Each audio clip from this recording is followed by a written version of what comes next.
There are seam guide lines on the needle plate to help you guide the edge of your fabric depending on how much seam allowance you want.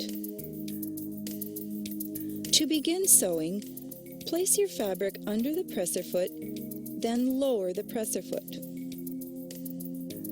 Step on the foot controller and sew a few stitches.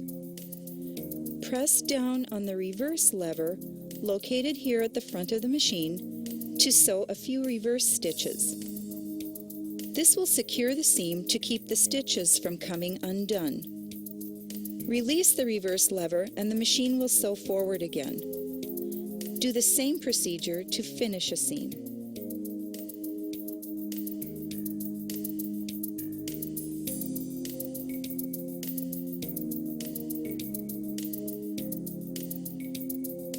To remove your sewing from the machine, turn the hand wheel toward you until the take-up lever is in its highest position. Then continue turning it toward you until the needle just slightly begins to go down again. This will ensure that your threads will not tangle or jam when you begin sewing again.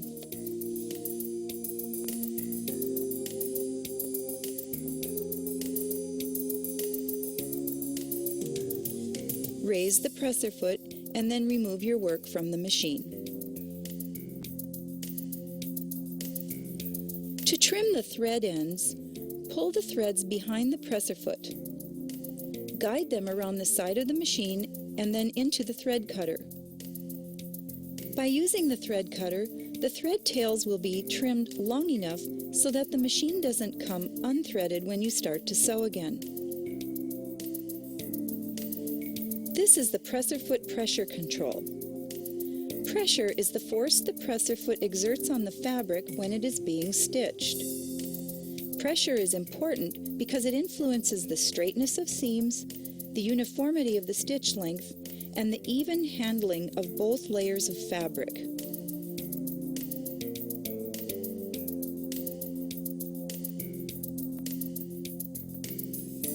The presser foot pressure of the machine has been preset and doesn't require any special readjusting for most fabrics.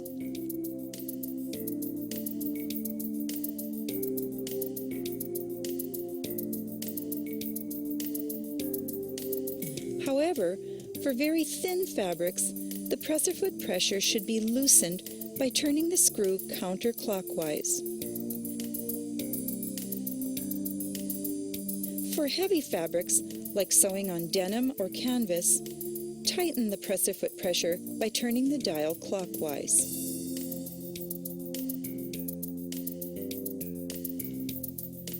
Your machine has a variety of basic sewing stitches from which to choose. This is the pattern selector dial. It can be turned either toward the left or to the right to select a stitch. Always be sure that your needle is in the highest position when turning the pattern selector dial.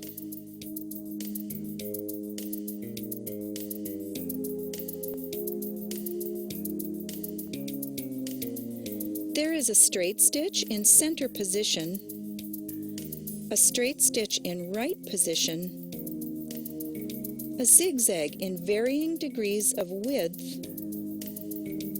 a multiple stitch zigzag, a stretch blind hem, a regular blind hem, and 2 decorative stitches.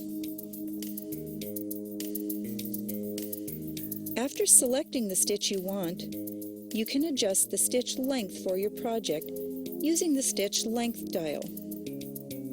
The stitch length dial makes your stitches sew closer together or further apart.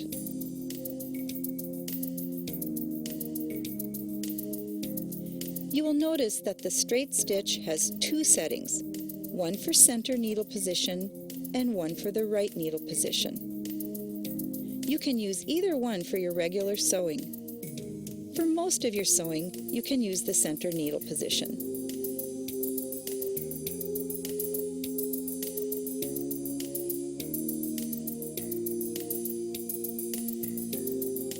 Now turn the pattern selector dial to the zigzag setting.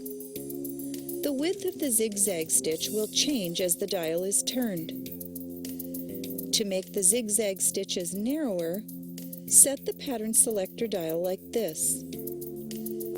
To make the zigzag stitches wider, set the pattern selector dial like this.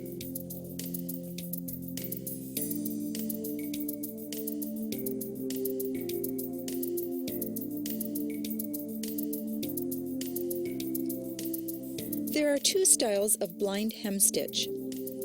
One is for stretch fabrics and the other is for woven fabrics. Generally, the stitch length should be set for a longer stitch setting.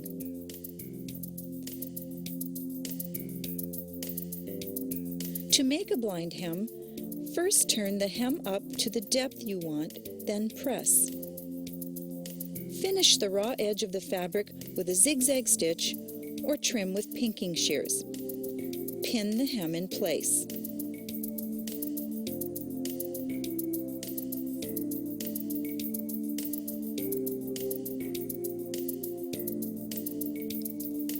Fold the fabric back like this so that it is against the right side of the fabric, with the top edge of the hem extending about a 1/4 inch to the right side of the folded fabric.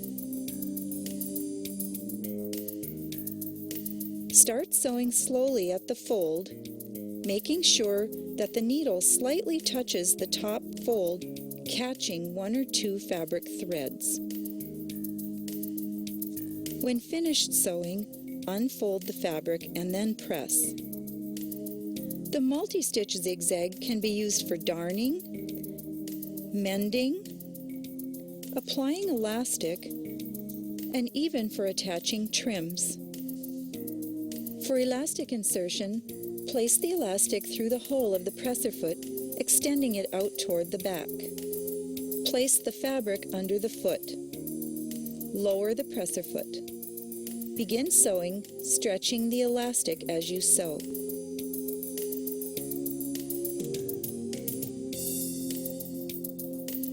For darning, place a reinforcement fabric on the back side of the tear to stabilize.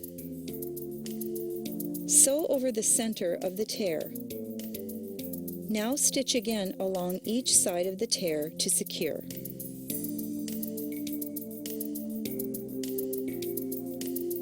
For mending, place a patch in position over the hole in the fabric. Stitch around the patch until it has been securely attached. Use a shorter stitch length if you want the stitches closer together. To attach a trim, just place the trim under the presser foot and begin stitching in place on the fabric. Your machine also has 2 decorative stitches, a shell stitch and a crescent stitch. The shell stitch can be used on fabrics like tricot or shears to create a shell effect at the edge.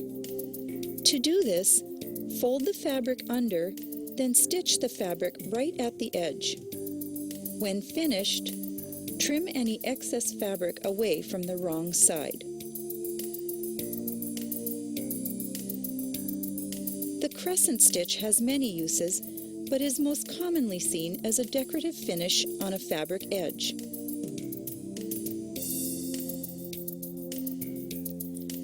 Place a fabric stabilizer under the edge of the fabric.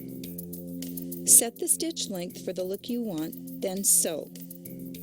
When finished, remove the stabilizer according to the manufacturer's instructions, then use a fine point scissor to trim away excess fabric.